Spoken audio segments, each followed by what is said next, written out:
படம் நல்லா இருக்கு ப்ரோ, ரொம்ப நல்லா இருக்கு. இந்த மாதிரி படங்கள் வந்து நம்ம அதிகமாக வரவேற்கணும், அதுதான் நான் கேட்டுக்கிறேன்.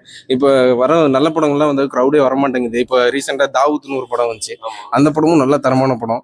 ஆனால் ஒரு பையன் வந்து பெருசாக அதுக்கு பேசவும் இல்லை, யாருமே ரெஸ்பான்ஸே கிடையாது. அப்புறம் அந்த மாதிரி கண்டென்ட் எடுக்கிறவங்களாம் யோசிப்பாங்களா, யோசிச்சுட்டு அப்படியே கை விட்டுருவாங்க. நம்ம பேசாம ஒரு 4 ஐட்டம் சாங் வச்சுட்டு 4 ஃபைட் வச்சுட்டு பெரிய ஹீரோ பார்த்துட்டு அப்படியே ஓடிடலாம் அப்படின்னு தான் வருவாங்க. அப்புறம் உப்புமா படம் தான் வரும். நம்ம மலையாளம் சினிமா சூப்பர்ரா, தெலுங்கு சினிமா சூப்பர்ரா, தமிழ் சினிமா அதோட சூப்பர்ரா, வந்து பாருங்கடா அப்படின்னு இருக்கு. ஆனால் இப்போ கண்டென்ட்டுக்கு முக்கியத்துவம் எடுத்து பண்றாங்க வர வர. முன்னெல்லாம் வந்து பெரிய ஹீரோ பட்ஜெட் அப்படி இப்படின்னு போயிட்டு இருக்கோம். இப்போ பரவாயில்ல, கதையை நம்பி மலையாளம் சினிமா மாதிரி நம்ம சினிமா மறுபடியும் பழைய மாதிரி வருது.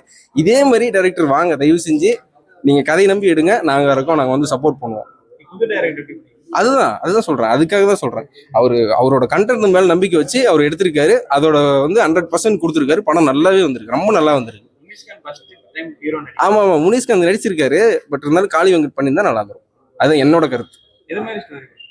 இதான் மிடில் கிளாஸ்ல இருக்கிறவங்க வந்து, அதாவது அவருக்கு கம்மி ஆசை இருக்கும், ஹஸ்பண்டா இருக்கவங்களுக்கு, அந்த ஒய்ஃப்ல இருக்கவங்கள பக்கத்து வீட்டுக்காரங்க ஏத்து வீட்டுக்காரங்களை பார்த்து ஆசைப்படுவாங்க, டிவியில விளம்பரம் பார்த்து ஆசைப்படுவாங்க. அதெல்லாம் ஆசைப்பட்டா நம்ம வாழ்க்கை எப்படி போகுங்கிறதுக்கு இது ஒரு எக்ஸாம்பிள். நம்ம கொஞ்சம் பொறுப்போட இருக்கணும் அப்படிங்கிறதுக்கும் நல்ல ஒரு எக்ஸாம்பிளாக காட்டியிருக்காங்க. முக்கியமா எனக்கு ஒரு அமௌண்ட் கிடைக்குது, அதை வச்சு நான் மட்டும் நல்லா இருக்கணும் அப்படிங்கிறது இல்லை. என் கூட இருக்கவன், நீ ரோட்ல போறவனுக்குலாம் ஹெல்ப் பண்ண வேணாம், உன் ஃப்ரெண்டே கஷ்டப்பட்டுட்டு இருப்பான், அவன்கிட்ட என்கிட்ட காசே இல்லடா, நீ பேங்க் பேலன்ஸ் வச்சிருப்ப 1 லட்ச ரூபா 2 லட்ச ரூபா, அதை நீ ஏமாத்திட்டு இருப்பல, உனக்கும் அது நெகிட்டு தான் போகும்.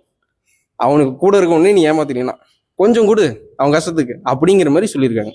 அவங்க நீ பார்த்துக்கிட்டுனா அவனை பார்த்துக்குவான். ரொம்ப கனெக்ட் ஆயிருக்கு, நல்லா கனெக்ட் ஆயிருக்கு. படமாவும் நல்லா இருக்கு ப்ரோ, ஆக்டிங்காவும் நல்லா இருக்கு. எனக்கு வந்து அவரை பார்த்த இடத்துல காளி வெங்கட் நடிச்சிருந்தா இன்னும் பயங்கரமா இருந்திருக்குமோ அப்படின்னு எனக்கு ஒரு எண்ணம். மற்றபடி இவர் முனிஷ்காந்த் சூப்பரா பண்ணியிருக்காரு, நல்ல படம். எல்லாம் வந்து தயவு செஞ்சு வந்து பாருங்க. ஃபர்ஸ்ட் ஹாஃப் வந்து கதைக்குள்ள போறதுக்கு கொஞ்சம் டைம் எடுத்துக்கோங்க ப்ரோ, பொறுமையா போகும். என்னடா இது இவன், அதாவது நம்மளோட வாழ்க்கை சூழல் அவங்களோட இதை காமிப்பாங்க, அவங்க கொஞ்சம் ஸ்லோவா போகும். செகண்ட் ஹாஃப் சூப்பரா போகும். Second half full emotional connect தான், நல்லா இருக்கும். உங்களுக்கு பிடிச்ச சீன் என்ன படத்துல? எனக்கு பிடிச்ச சீன் வந்து கிளைமேக்ஸ்ல வந்து அவங்க அப்பா சொன்ன விஷயத்த வந்து அப்பதான் இவர் ரியலைஸ் பண்ணுவாரு. இவர் ரியலைஸ் பண்ணிட்டு நம்ம நல்லா இருந்தா பத்தாது, நம்ம கூட இருக்கணும், நல்லா இருக்கணுங்கிறது தான் மெசேஜ். ஆக்சுவலா அந்த படத்தோட கோரே அதுதான். அதை வந்து ஃபீல் பண்ணுவாரு. வீட்டுக்கு வரும்போது ஃபர்ஸ்ட் சீன்ல இருந்து கடைசி சீன் வரைக்கும் திட்டிகிட்டே இருப்பாங்க அவங்க ஒய்ஃபு. ஆனா கடைசியா ஒரு டைலாக் சொல்லி மாத்துவாங்க, நான் இவ்வளவு நாள் இப்படி இருந்தது தப்பு, நீங்க சொன்ன மாதிரி உங்க கிராமத்துக்கே நம்ம போயிடலாம் அங்க இடம் வாங்கிட்டு அப்படின்னு ஒன்று சொல்லுவாங்க. அந்த சீன் வந்து ரொம்ப ஹார்ட்ஃபுல்ட்டா, ரொம்ப ஒரு மாதிரி ஃபீலிங்கா இருக்கும், டச்சிங்கா இருக்கும். நம்ம 10க்கு 9, 5க்கு 4 கொடுக்கலாம் கண்டிப்பா. சூப்பரா இருக்கு படம், பார்க்கலாம். பிடிச்சிருக்கு. ஃபுல்லா இன்ட்ரெஸ்டிங்கா இல்ல, நல்லா ஸ்லோவா தான் போகுது, பார்க்கலாம். முனிஷ்காந்த் ஹீரோ பண்ணிருக்காரு, முனிஷ்காந்த் ஓகே தான், அடாப்ட் ஆயிட்டான கேரக்டர்.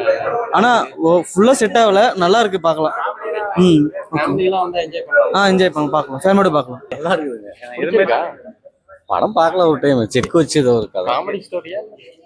காமெடிலாம் இல்லைங்க, சும்மா ஒரு குடும்ப படம் மாதிரி தான். அப்படிங்களா? நல்லா இருக்கு. முனிஷ்காந்த் எப்படி பண்ணிருக்காரு? நல்லா ஆக்டிங். பிடிச்சிருக்கா? எது மாதிரி ஸ்டோரி? ரியல் நடக்குது தான். மிடில் கிளாஸ் எப்படி இருப்பாங்க, காமெடி எல்லாம் இருக்கா? இல்ல காமெடியா கொஞ்சம் கொஞ்சம் இருக்கு. படம் நல்லா தான் இருந்துச்சு. It's good. இன்ட்ரெஸ்டிங்காக இருக்கு. மிடில் கிளாஸோட எப்படி மிடில் கிளாஸ் பசங்க எப்படி நினைப்பாங்களோ, மிடில் கிளாஸ் ஃபேமிலி எப்படி இருக்குமோ அந்த மாதிரி தான் படம் இருந்துச்சு.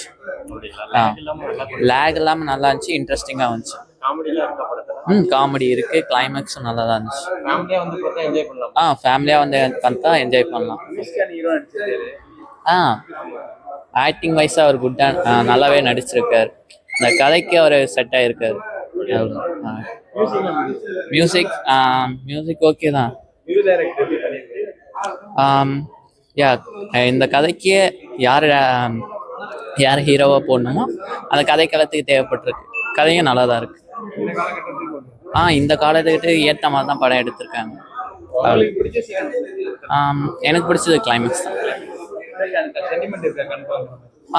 சென்டிமெண்ட்டு, காமெடி, எமோஷன்ஸ் எல்லாமே ஓவராலாக எல்லாம் ஒர்க் அவுட் ஆச்சு. அவுட் ஆஃப் 10 நான் 9.5 கொடுப்பேன்.